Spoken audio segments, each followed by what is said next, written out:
हाय दोस्तों, welcome to the total strategy. मैं हूं आपका दोस्त विशाल अग्रवाल। दोस्तों, आज के जो शेयर रिव्यू करने वाले हैं वो टेक्निकल फंडामेंटल जो शेयर रिव्यू करने वाले हैं वो है Seshasayee papers and board limited. दोस्तों, आइए चलते हैं। SPB boards, Seshasayee papers and board. दोस्तों, इसका एक ब्रीफ हम देखेंगे कि किस तरह से कंपनी अपनी ग्रोथ के लिए थी अचीवमेंट बता रहा है और किस तरह से इन्होंने अपने प्रोडक्शन को काफ़ी अच्छी तरह से बिल्टअप करके और अपने बिजनेस को एक्सपांड किया। तो एसपीबी बोर्ड जो है इनकॉर्पोरेट हुआ था 1960 में, जिसमें प्रोमोटेड बाय शेशियासी ब्रदर्स जो थे उन्होंने किया था with the foreign collaborator message Parsons and white more south east Asia USA. The flagship company belonging to SVN Group operates as Integrated Pulp, Paper and Paperboards Mill at Palpaliyaram, Tamil Nadu. SPB commenced commercial production in 1962 on commissioning a 20,000 ton per annum integrated facility comprising a pulp mill and two with the help of the two paper machines PM1 and PM2 capable of producing writing, printing, craft and posters varieties of papers.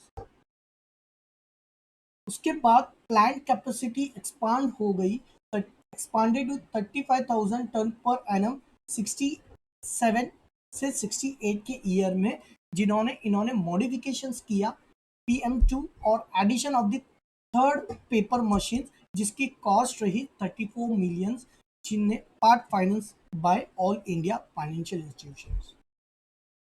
Second stage में expansion undertaken in 1976, capacity was enhanced जो बढ़कर हुई 55,000 ton पर annum through addition of 60 TB new paper machine which is named as PM4।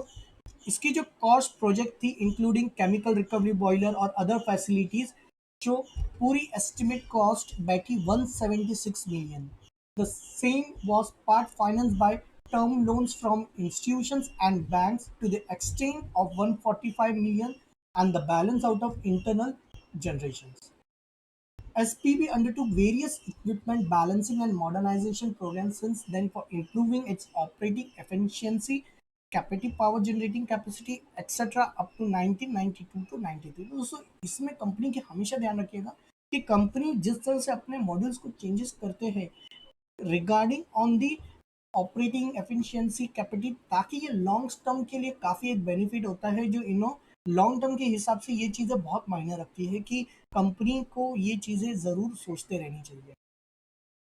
उसके बाद the company embarked an expansion project to enhance its production capacity from 60,000। तो इसको क्या थी, कंपनी को 60,000 से 1,15,000 करने के लिए इसको एग्जिस्टिंग जो एस्टिमेट कॉस्ट लग रहा था वो है 1890 million.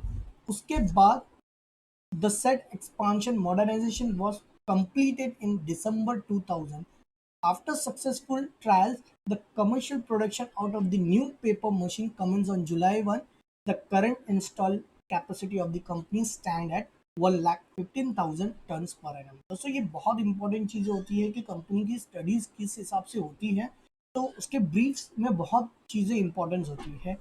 The company power plant was originally design by using baggage. Baggage आपको बता दूं क्या होता है दोस्तों, ये जो शुगर मिल का जो सब्सटेंशियल जो बेसिस होता है, जो गन्ने का रस होता है, उसको निकाल के जो बाकी का वेस्ट होता है उसके मिक्स से लेके और 20% बम्बू फाइबर को मिक्स करके इनका ये था।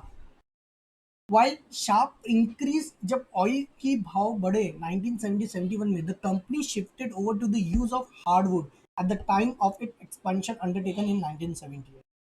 Raw material mix underwent a substantial change with the bamboo and hardwood forming 60% and the 40% respectively of its raw material consumption। जो इनका प्राइमरी बैगेज था, अब इनका हो गया है हार्डवुड फॉर्मिंग का 60% और बैम्बू का यूजेस हो गया था 40%। बैम्बू फाइबर यूज हो गया 40% पे। Soon the company started difficulties in procurement of bamboo। In 1981, it added one more disaster to increase the share of hardwood। अब यहाँ पे इन्होंने क्या किया, इनकी जो फर्निश मिक्स में 80% बम्बू, जो पहले 60% थी वो अभी 80% हो गई, और restricting bamboo use only with the 20%। While more wood-based industry in Tamil Nadu, there were again an apprehension about ability of hardwood. As a long-term strategy, the company at this time decided on restructuring use of baggage, which was seen to the most reliable source of fiber for the entire industry. SPB products are nearly 20% of its production and is a significant exporter in the Indian paper market industries. Those are बहुत important है. Due to its excellent export performance, SBP was has been awarded Golden Export House status. In 2011, SPB board acquired Subraraj Private Limited. इसके product range है काफ़ी अलग अलग है. इन्होंने क्या किया है, बेसिकली आप मोटा मोटी समझ के चलिएगा ये पेपर इंडस्ट्री में, बट इसने डिफाइन किया है अलग अलग अलग कैटेगरी में अपने इसमें. तो जैसे आप देख रहे हो ये इसकी इंडस्ट्रीज है. तो ये बेसिकली जो हमारा जो प्रोडक्ट है ये होता क्या है, तो ये जो हमारे ऑफिस यूज में जो पेपर यूज होते हैं ये उसका है. तो इन्होंने अलग अलग अलग चीज़ों में डिवाइड किया है. जैसे कि जो हमारे ऑफिस लीगल पेपर जो यूज होते हैं उन्होंने MF1 के प्रोडक्ट रेंज में किया है. जो डायरीज हो गए, मैगजीन हो गया, बुक प्रिंटिंग होते हैं या प्लेन पेपर होते हैं जो काफ़ी बल्क में यूज होते हैं, उन्होंने इसको FM2 में जो स्कूल के भी जो पेपर्स आते हैं तो इन्होंने MF2 में कैटेगराइज कर दिया.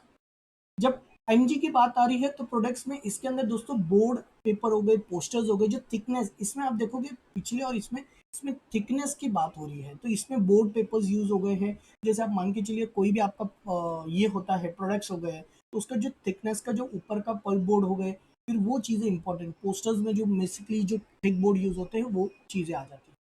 फिर उसके बाद आता है यानकी प्रोडक्ट्स के अंदर. तो यानकी प्रोडक्ट्स के अंदर आ गए हैं पोस्टर्स, क्राफ्ट पेपर्स. इस तरह से इन्होंने अलग, तो इन लोग ने एक वाइड रेंज बना दिया है कि वो लोग बेसिकली ग्राफिक पेपर, अलग अलग पेपर, टेक्सचर पेपर के अंदर बिलोंगिंग करते हुए काफ़ी अपने एक चीज़ को, प्रोडक्ट को कैटेगराइज कर दिया है. तो दोस्तों ये थी बात हमारी कंपनी रिव्यूज और सर्विसेज और प्रोडक्ट्स के बारे में. अब हम बात करेंगे कि कंपनी की किस तरह से फंडामेंटल के उसके शेयर्स वैल्यू है वगैरह. तो आइए चलते हैं. तो स्टेबल की बात करें तो दोस्तों ओनरशिप इसकी जो है काफ़ी स्टेबल है. इसके वैल्यूएशन के हिसाब से काफ़ी अच्छा भाव मिल रहा है. एफिशिएंसी की बात करें तो काफ़ी अच्छी है. थोड़े फाइनेंशियल वीक से पर कोई फर्क नहीं गिरता है. उस हिसाब से कंपनी काफ़ी अच्छी है. पीयर कंपैरिजन की बात करें तो दोस्तों की पीयर कंपैरिजन में ये करेंटली थर्ड में सर्वाइव कर रहा है. जेके पेपर के बाद वेस्ट कोस्ट पेपर आता है, फिर ये वाला पेपर आता है. मार्केट कैपिटल की बात करें तो इसका मार्केट कैपिटल है 1097 करोड़. एंटरप्राइज वैल्यू की बात करें तो दोस्तों 782.34 करोड़ है. इसका पीई की बात करें तो 10.94 है. जब बात आ रही है डेप्थ की तो आप डेप्थ देखिए काफ़ी कम है, लगभग 1% का इसका डेप्थ है. कंपनी का प्रमोटर्स होल्डिंग भी ओके ओके, मतलब प्रमोटर्स होल्डिंग भी अच्छी है और इसकी अर्निंग पर शेयर भी अच्छी है. प्रॉफिट ग्रोथ भी कंटिन्यूस दे रही है.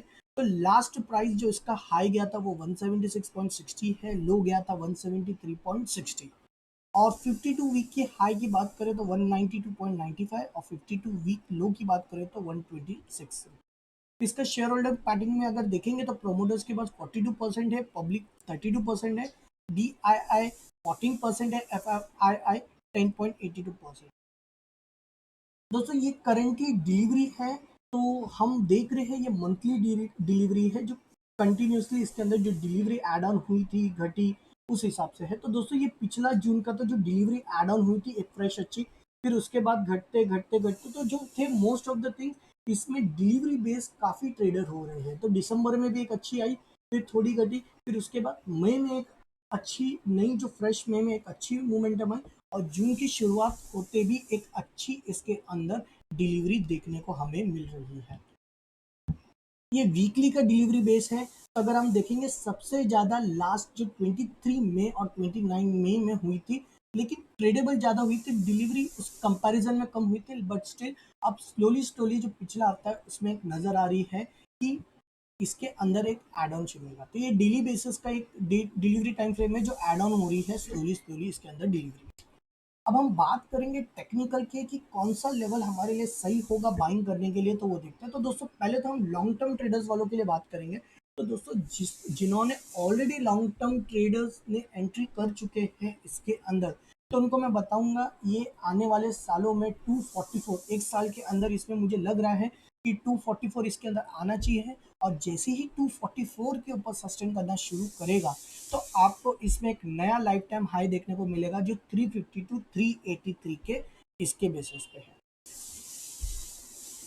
अगर हम बात करें एंट्री की, तो दोस्तों शॉर्ट टर्म और लॉन्ग टर्म दोनों के लिए जो एंट्री प्राइस है वो करंट मार्केट प्राइस के हिसाब से काफ़ी अच्छी है।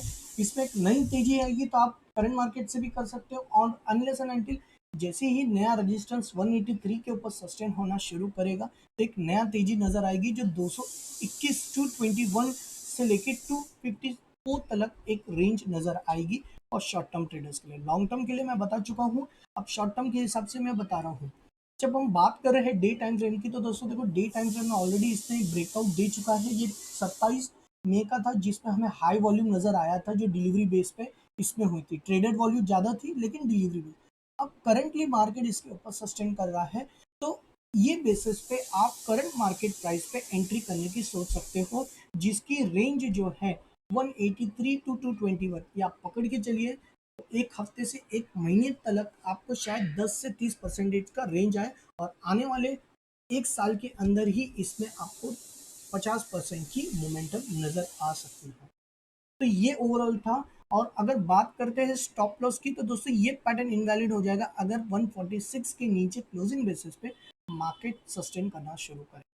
तो ये थी, तो दोस्तों ओवरऑल ये थी हमारी technical fundamental share review on SPB boards. दोस्तों आई होप अगर आपको मेरा वीडियो पसंद आया हो तो लाइक कीजिए, सब्सक्राइब कीजिए और बेल नोटिफिकेशन को नहीं भूलिए ताकि आपको लेटेस्ट अपडेट मिलता है। I hope so, best of luck, happy trading day, focus focus turtle up.